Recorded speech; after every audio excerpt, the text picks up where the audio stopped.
Bienvenue dans cette vidéo où nous allons voir la correction du TD d'IF40, du TD numéro 1 de l'exercice 6 concernant le transfert mémoire.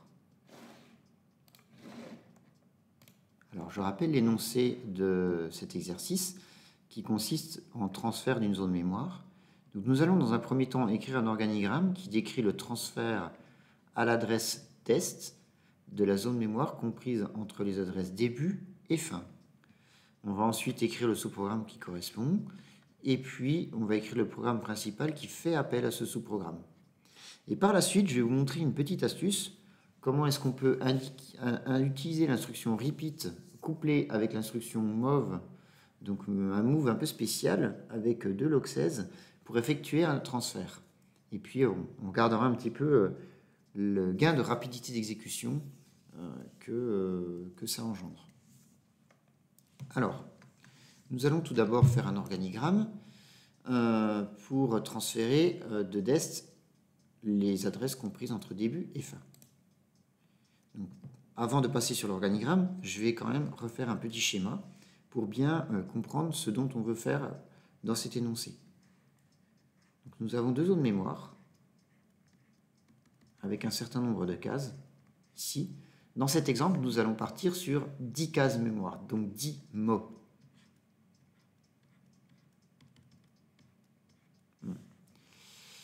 Nous avons ici une adresse qui est l'adresse de destination, donc dest. Il y aura un emplacement réservé de 10 cases. Donc je vais utiliser avec la commande bss.bss dest, 10. Ici, j'ai une table qui se nomme début, qui fait également 10 cases, donc j'utiliserai .bss début, 10. Et ici, j'ai une adresse de fin qui est en fait début plus 9, puisque c'est l'adresse de début avec un offset de 9 cases. Alors l'idée, c'est de copier tout ça là-dedans. Pour ce faire, je dois travailler case par case. Je vais donc prendre cette case-ci, la mettre dans l'accumulateur, puis reprendre ce qui est dans l'accumulateur et la mettre là. Parce que je dois passer par l'accumulateur pour pouvoir faire ce travail. C'est avec les instructions qu'on connaît, les moves qu'on connaît, on est obligé de passer par là. Donc je vais faire ça et ensuite je vais répéter cette opération pour la deuxième case et ainsi de suite jusqu'à la dernière case. Et je m'arrête quand j'ai fait la dernière case. Donc, nous allons avoir besoin de se promener dans ce tableau-là pour récupérer les cases et les mettre dans l'accumulateur. Et nous allons avoir besoin de se promener dans ce tableau-là pour pouvoir prendre ce qui est à l'accumulateur et le mettre. Nous allons donc utiliser l'adressage indirect et des pointeurs. Je vous propose donc d'utiliser XAR1 qui va pointer vers l'adresse du début et XAR2 qui va pointer vers l'adresse de dest. Enfin, nous allons utiliser avec une nouvelle instruction que l'on va voir, une condition. Alors je dois utiliser pas n'importe lequel, je dois absolument utiliser XAR0 et je vais le mettre sur début plus 9. Ainsi, je vais faire une condition, dès que XAR1 dépasse XAR0, eh bien XAR1 pointera en dehors du tableau et je dois m'arrêter de copier. Voilà un petit peu l'idée du programme. Maintenant, faisons un organigramme qui résume ce que je viens de dire. Nous allons donc avoir deux registres auxiliaires, XAR1 et XAR2, et nous allons les initialiser avec les adresses. Donc XAR1 reçoit l'adresse de début, XAR2 reçoit l'adresse de dest. Nous allons ensuite copier la première case. L'accumulateur va recevoir le contenu pointé par XAR1. Donc cette case-là, je vais le mettre dans l'accumulateur.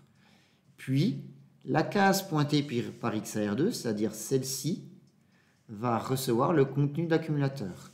Avec ces deux lignes, je vais donc copier cette case-là dans celle-ci. Nous allons ensuite augmenter de 1 chacun des XAR. XAR1, XAR2. Ainsi, XAR1 pointera sur début plus 1, la deuxième case. XAR2 pointera sur dest plus 1, la deuxième case. Et je vais recommencer, et etc. À chaque fois, augmenter XAR1, XAR2 pour qu'il puisse réaliser le transfert de toute la table. Donc je vais faire une boucle et je vais recommencer tant que je n'ai pas atteint l'adresse de fin. L'adresse de fin étant début plus 9 et début plus 9 étant pointé par XAR 0. Vous pouvez vous permettre dans l'organigramme de rester assez vague, de ne pas mettre XAR1 supérieur à XAR 0. Vous pouvez également le mettre si vous voulez. Dans ce cas-là, n'oubliez pas d'initialiser XAR 0 à l'adresse de début plus 9. Voilà pour l'organigramme. Passons maintenant au sous-programme en assembleur. Voici le sous-programme que je vous propose, qui correspond à l'organigramme. Donc, je vais réaliser un sous-programme qui va s'appeler transfert. Donc, je fais transfert 2 points, je vais écrire toutes mes lignes de code et je termine par LRET. L'énoncé me demande également d'écrire le programme principal pour appeler ce sous-programme. Donc, nous allons réaliser le programme principal. Dans un premier temps, je vais déclarer mes variables. .bss début, ici, virgule 10 pour réserver 10 mots. .bss dest, virgule 10 pour bien réserver également 10 mots. J'ai copié début dans test. Mon programme principal commence toujours par l'étiquette underscore main. Je vais appeler le sous-programme de transfert avec l'instruction LC pour long call transfert. Enfin, mon programme principal se termine toujours par une boucle bloquante avec fin LB fin. En dessous de mon programme principal, je peux écrire mon sous-programme de transfert. Ainsi, mon programme principal va appeler transfert, réaliser le programme. Quand il reviendra à LRET, il reviendra ici et il va rester bloqué ici ensuite. Alors, première chose, j'initialise mes registres auxiliaires. Je vais mettre une adresse. L'adresse est encodée sur 22 bits. Je dois bien faire un move L. Move L XAR1, virgule dièse début. Je mets l'adresse de début dans XAR1. Move L XAR2, virgule dièse dest. Je mets l'adresse de dest dans XAR2.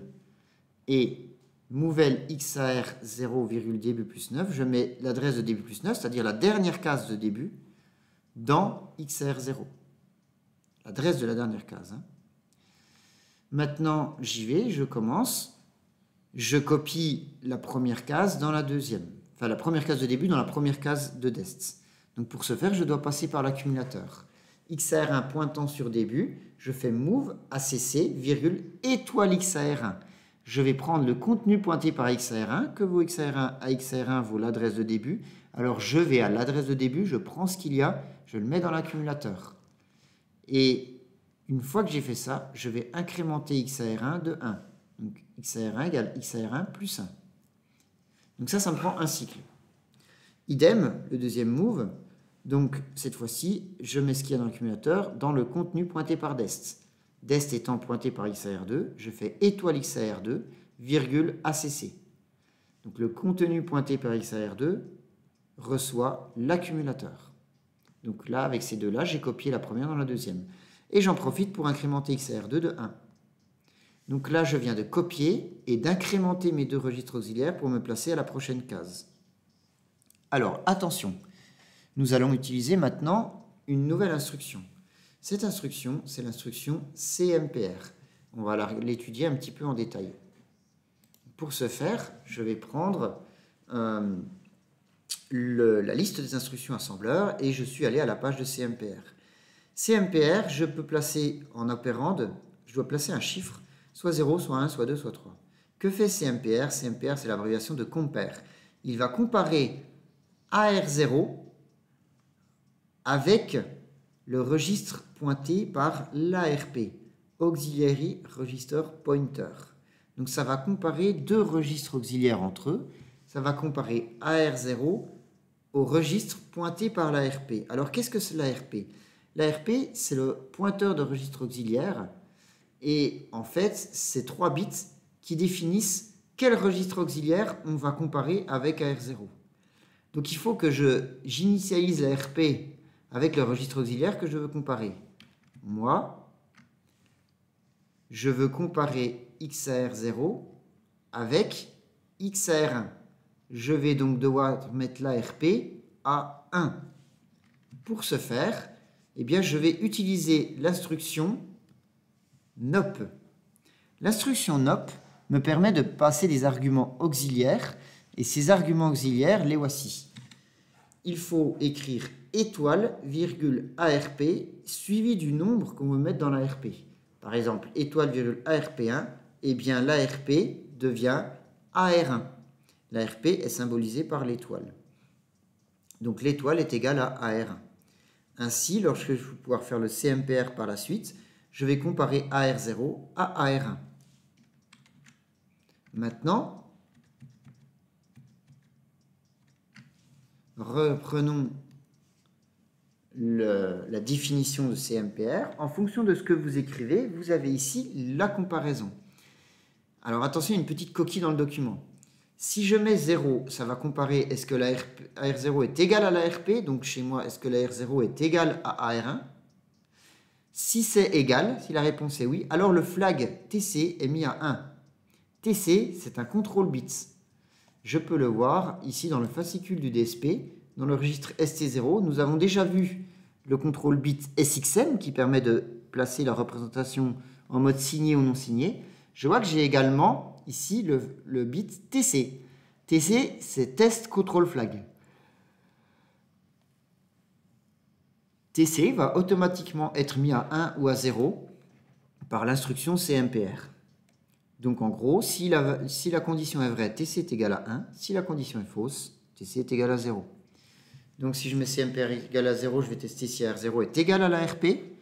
Si je mets CMPR 1, je teste si R0 est supérieur à la RP. Si je mets CMPR égal à 2, attention, petite coquille, je vais tester si AR0 est inférieur ou égal. Ici, c'est inférieur ou égal à la RP. Enfin, si je mets CMPR 3, je teste si AR0 est différent de ARP. Reprenons nos besoins. Moi, XAR1 est plus petit que XAR0 et il va s'incrémenter petit à petit. Lorsqu'il est égal à XAR0, je dois effectuer le dernier changement. Mais lorsqu'il dépasse XAR0, alors je dois m'arrêter. Donc je vais continuer tant que, je vais boucler tant que il est inférieur ou égal à XAR0. Ainsi, je vais choisir ici le choix de l'opérande 2. Je vais boucler tant que la RP est inférieure ou égale à AR0. Ok, regardons dans le programme ce que j'ai fait. J'ai donc mis CMPR 2. J'ai défini la RP comme étant AR1 et j'ai fait CMPR 2. Je vais donc comparer. Est-ce que AR1 est inférieur ou égal à AR0? Il y a une petite coquille ici. Si oui, TC est égal à 1. Sinon, TC est égal à 0. Donc j'ai comparé bien AR1 et AR0. Ceci me prend un cycle. Ensuite, je vais utiliser la commande BF. BF, le branch fast qu'on a déjà vu dans l'exercice numéro dans la temporisation, donc l'exercice numéro 5. Je vais aller à boucle si NTC, si TC est égal à 0. Donc si AR1 est plus petit que AR0, je vais aller à boucle, inférieur ou égal. Et boucle, je vais recommencer une nouvelle copie de case. Et dès que AR1 est supérieur à AR0, eh bien, j'ai terminé, je return. Et donc, j'ai fini mon programme. Ainsi, j'aurai copié toute la première case, j'aurai copié toute la table début dans la table d'est, les 10 cases.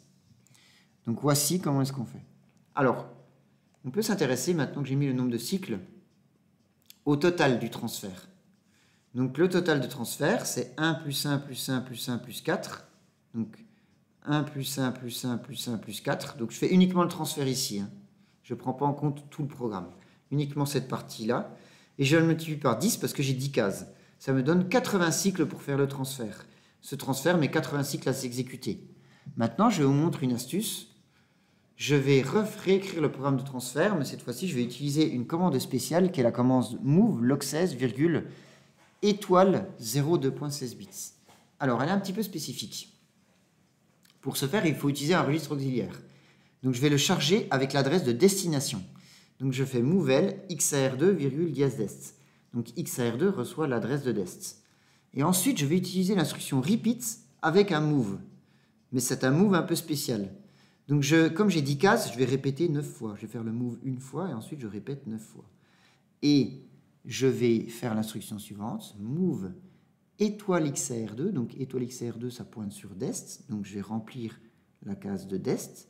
Et je vais faire plus plus. Et à chaque fois que je vais faire le repeat, ça va s'incrémenter de 1. Donc ça va faire dest, dest plus 1, dest plus 2, dest plus 3, etc. Donc ça va se balader dans toute la table de dest. Et là, je mets étoile 0, 2 points début. Et ça, automatiquement, ça va prendre la première fois l'adresse de début. Et ensuite, quand je le répète, ça va incrémenter début de 1. Donc ça va faire début, début plus 1, début plus 2, début plus 3. Et ça va copier directement début dans ce qui est pointé par R2, c'est-à-dire dest. Et donc là, en une seule ligne, je fais la copie d'une case vers une autre. Et comme je la répète, en incrémentant à chaque fois x et R2 et début qui s'incrémentent tout seul, eh bien, je vais faire petit à petit l'incrémentation de toutes les cases. Ceci prend 2 cycles. Le repeat, un cycle. Ainsi, ça fait 10 fois 2 cycles, plus un cycle, plus 2 cycles ici pour le move. J'ai donc un total de 13 cycles pour faire l'échange total. Donc 80 cycles avec cette méthode-là et seulement 13 avec cette méthode-là. Je suis presque, même plus, que 4 fois plus rapide avec cette méthode. Voilà, c'est tout pour cet exercice. Je vous remercie.